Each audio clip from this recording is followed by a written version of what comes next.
Our next guest is no stranger to dealing with and overcoming pressure cooker situations. ABC News anchor and founder of 10% Happier, Dan Harris, has reported from war zones and on some of the biggest stories of our time.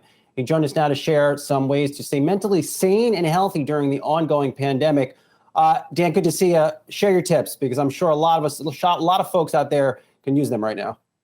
Well, first thing to say, if you're feeling stressed or anxious at a time of pandemic, massive wildfires, political tumult, economic ups and downs, that just means you're paying attention. So I don't want to stigmatize or delegitimize stress or anxiety. It is a natural response of the human organism to difficult circumstances. The answers, unfortunately, are a little annoying in that they are blatantly obvious. So they include getting enough exercise, getting enough sleep, eating well,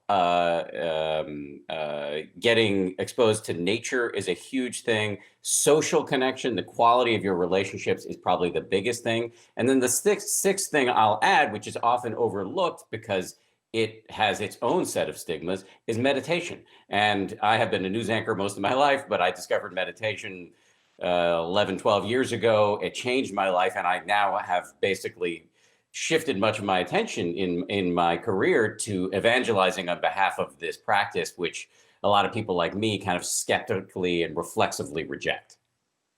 You know, Dan, I think I'm one of those skeptics that you talk about in your book. I've always thought that I couldn't calm my mind enough, to meditate.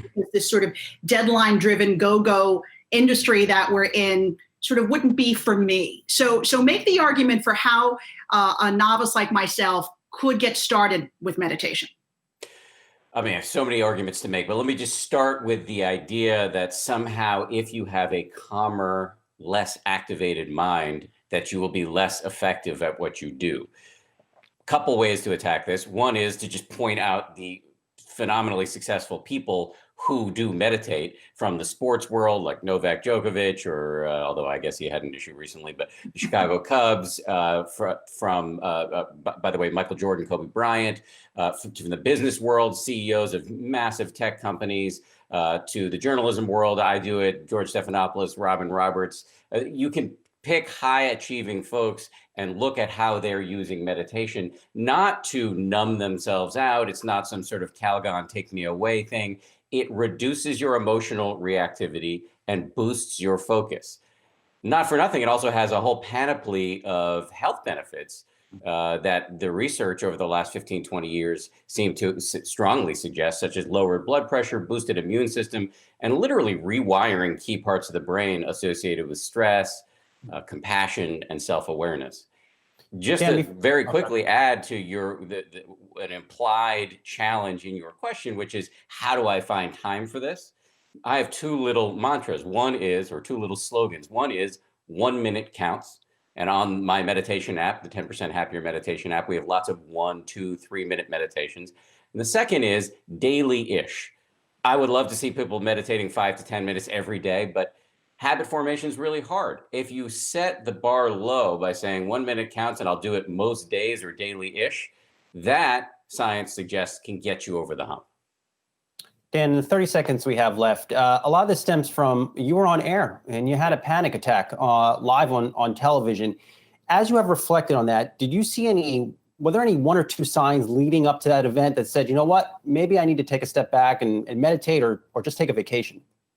Yeah, look, I was running full throttle. I also was depressed after spending a lot of time in war zones.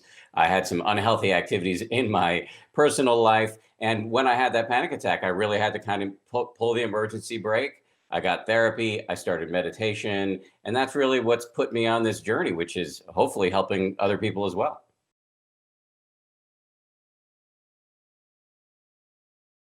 Hey investors, Zach Guzman here. Are you interested in learning more about the markets and getting the latest financial news? Well, then click right here to subscribe to our Yahoo Finance YouTube channel.